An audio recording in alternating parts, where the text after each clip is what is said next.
Good morning, students. During copulation, that is coitus, sexual intercourse, semen is released by the penis into the vagina, that is known as insemination.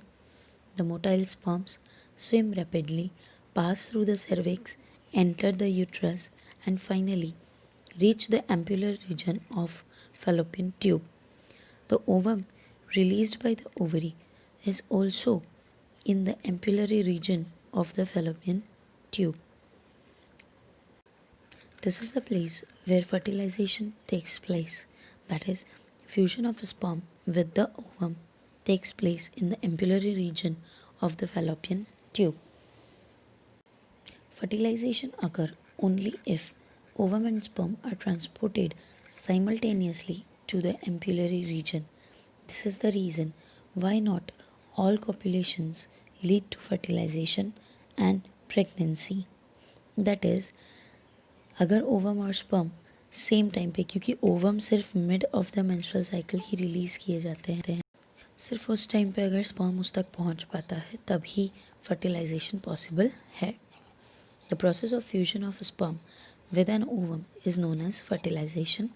During fertilization, a sperm comes in contact with the zona pellucida layer of the ovum. We have already discussed about this layer and induces changes in the membrane that block the entry of the additional sperms. मतलब जैसे ही एक sperm का head जोना pellucida में enter कर जाता है तो वो मेम्ब्रेन चेंज हो जाती है, दूसरे स्पर्म्स एंटर नहीं कर सकते. It ensures only one sperm can fertilize ovum. The secretion of acrosome help the sperm enter into the cytoplasm of the ovum. हमने पहले पढ़ा था जब एक्रोसोम पढ़ा था that it consists of many enzymes. बस इन एंजाइम्स की हेल्प से ही स्पर्म जो है वो ओवम की इस मेम्ब्रेन को क्रॉस करने में हेल्प करता है. जोना पेल्यूसिडा और प्लाज्मा मेम्ब्रेन को क्रॉस करते हुए स्पर्म एंटर हो जाता है ओवम के साइटोप्लाज्म में. This induced the completion of meiotic division of the secondary oocyte. तो जैसे ही स्पर्म एंटर होता है, सेकेंडरी oocyte जो है वो meiotic डिवीजन कंप्लीट करता है. सेकेंड meiotic डिवीजन जो खुद भी अनइक्वल है और इसके रिजल्ट में फिर से सेकेंड पोलर बॉडी बनती है और हैप्लॉइड ओवम बनता है. Soon, haploid nucleus of sperm and ovum fuse together to form zygote. देख सकते हैं दिस इज ओवम. इसके बाहर जो हैं सेल्स ऑफ कोरोना रेडिएटा लिखा हुआ है. ग्रीन कलर की जो लेयर है that is dark green, that is zona pellucida. जो पिंक कलर का स्पेस है it is a blank space inside this layer. और फिर है वापस से ग्रीन कलर की ब्लैक बाउंड्री वाला ओवम जो उसकी प्लाज्मा मेम्ब्रेन शो करता है.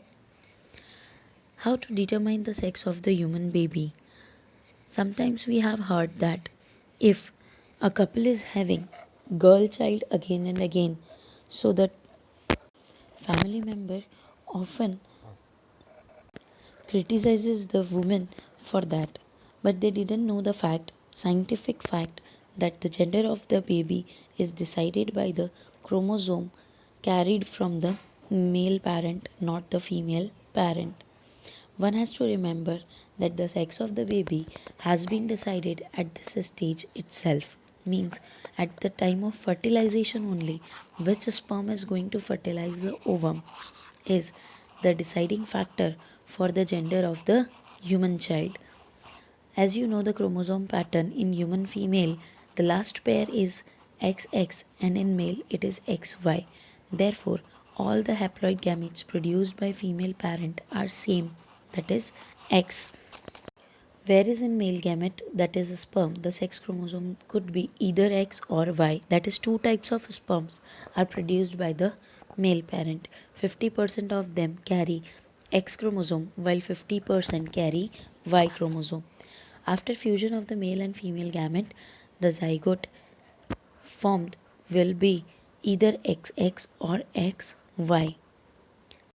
मतलब कि फीमेल पेरेंट सारे ओवा सिर्फ एक्स क्रोमोसोम वाले बनाते हैं, जबकि मेल पेरेंट दो तरह के स्पर्म बनाते हैं, एक्स और वाई. अगर एक्स वाला स्पर्म जाके ओवा के साथ फ्यूज़ होता है तो जाइगोट जो बनता है वो हो जाता है x x. that is the resulting child will be a female child. अगर Y वाला sperm जाके fuse होता है तो resulting gender of the child will be male child because the zygote will carry XY. Now we can say how the transport of ovum takes place. You can see the ovary, ovulation, then A diagram. What is A? Ovum with zona pellucida and cells of the corona radiata. The sperm. The B is the place ampullary region where the sperm gets entered to the ova through zona pellucida and plasma membrane. Then the further development of the zygote occurs. The meiotic division starts as the zygote moves through the isthmus of the oviduct called cleavage towards the uterus and forms 2, 4, 8, 16 daughter cells called blastomeres. The embryo with 8 to 16 daughter cells is known as morula. The morula continues to divide and transforms into blastocyst as it moves further into the uterus.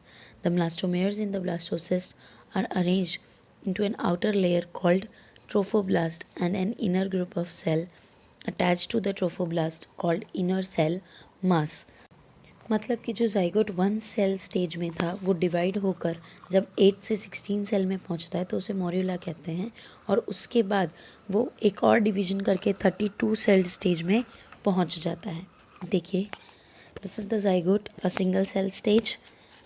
Now it gets divided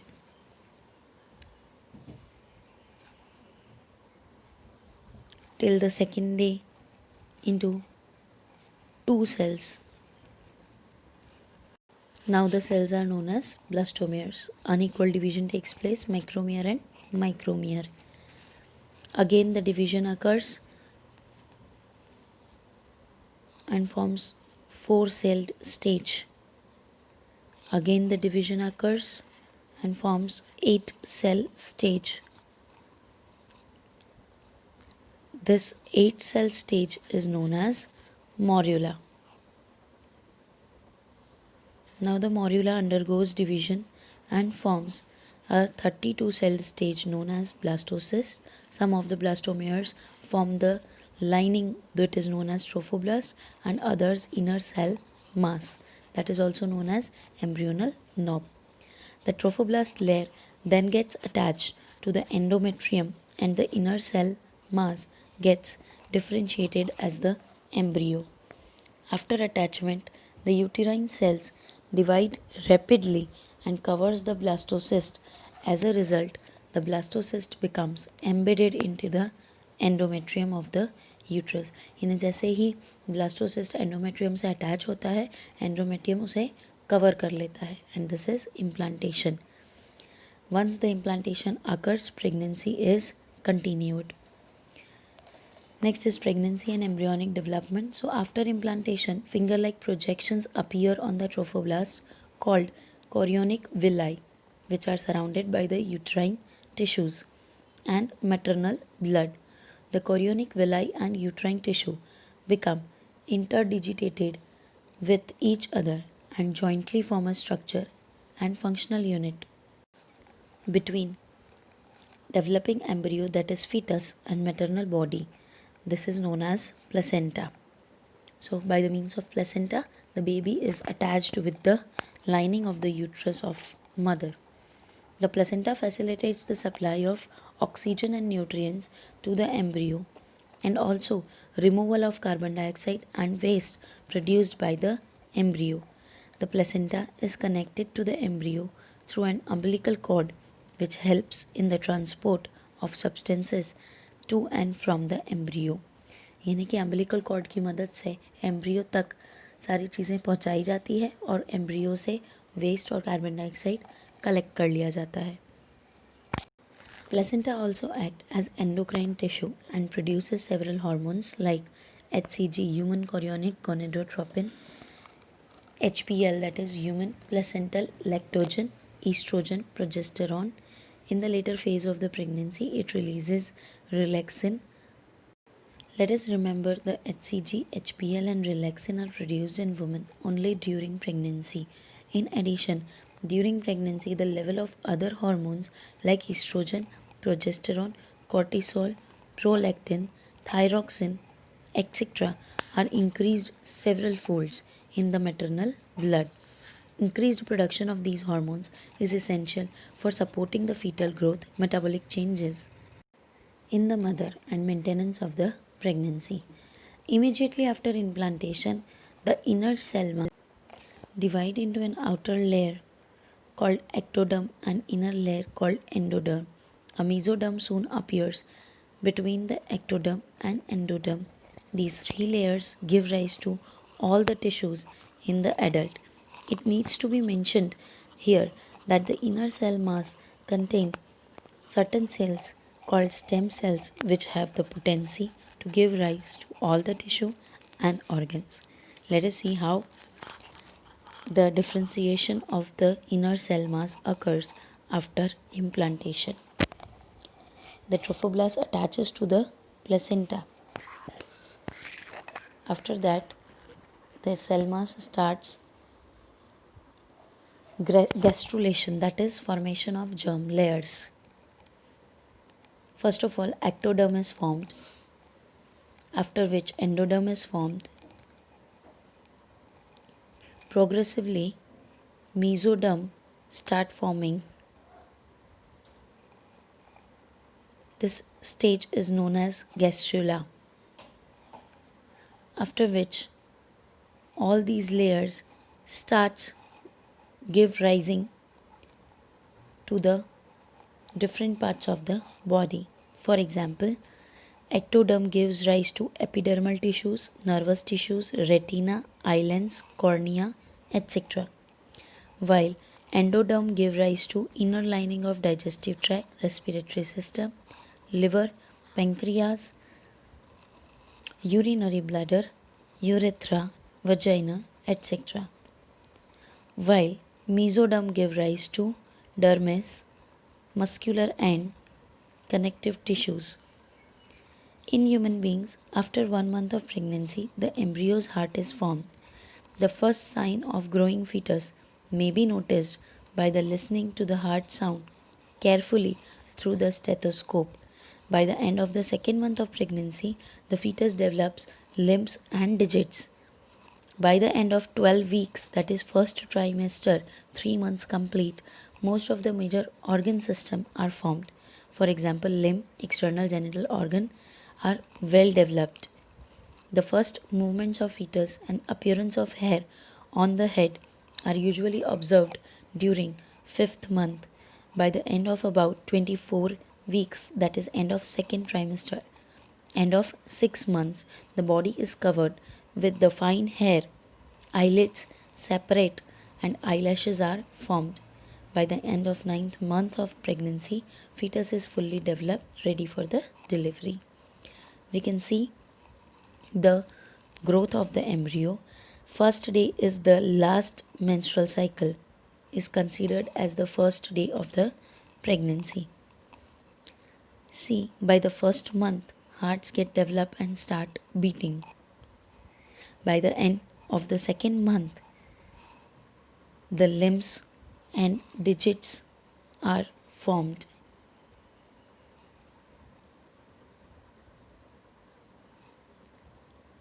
By the end of the 3rd month, almost all the organ systems are developed inside the body. By the end of the 5th month, appearance of hairs are observed. Sign of movements are observed. By the end of 6th month, body is covered with hairs and eyelids separate out. Eyelashes are also formed. Further growth and development occurs, and at the end of the 9th month, a fully developed fetus is ready to be delivered. The average duration of human pregnancy is about 9 months, which is called gestation period. Vigorous contraction of uterus at the end of the pregnancy causes expulsion or delivery of the fetus. This process of delivering the fetus is known as parturition. Parturition is induced by a complex neuroendocrine mechanism, means nervous as well as hormonal mechanism. The signals for the parturition originate from the fully developed fetus and the placenta, which induce mild uterine contraction called fetal ejection reflex. यानी कि जैसे ही fetus fully develop हो जाता है वो खुद ही signal originate करता है, सिग्नल वो खुद और प्लेसेंटा मिलकर ओरिजिनेट करते हैं सिग्नल्स, जिससे माइल्ड यूट्राइन कॉन्ट्रैक्शंस स्टार्ट होते हैं, जिसे कहते हैं fetal ejection reflex. This trigger release of oxytocin from the maternal pituitary. Mothers body की पिट्यूटरी ग्लैंड से ऑक्सीटोसिन का रिलीज स्टार्ट हो जाता है. ऑक्सीटोसिन यूट्राइन मसल्स पर एक्ट करके उन यूट्राइन कॉन्ट्रैक्शंस को और भी स्ट्रॉन्ग कर देता है. जैसे जैसे कॉन्ट्रैक्शंस बढ़ते जाते हैं वैसे वैसे सिक्रीशन ऑफ ऑक्सीटोसिन भी बढ़ता जाता है. The simultaneously reflex between the uterine contraction and oxytocin continues, resulting in stronger and stronger contraction. This leads to the expulsion of the baby out of the uterus through the birth canal, that is known as parturition. Soon after the infant is delivered, the placenta is also expelled out of the uterus. Doctors often inject oxytocin to induce delivery.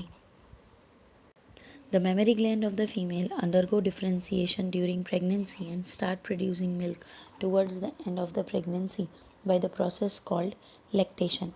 This helps the mother in feeding the newborn. The milk produced during initial few days of lactation is called colostrum. It contains several antibodies absolutely essential to develop resistance in the newborn baby.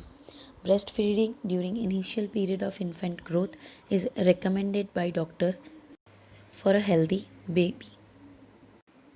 Keep remember the different cell stage during human embryo development and what they are called. The fully developed embryo. This way we have covered all the topics of this chapter: the male reproductive system, the female reproductive system, gametogenesis, menstrual cycle, fertilization, implantation, pregnancy, embryonic development, parturition and lactation. Keep studying.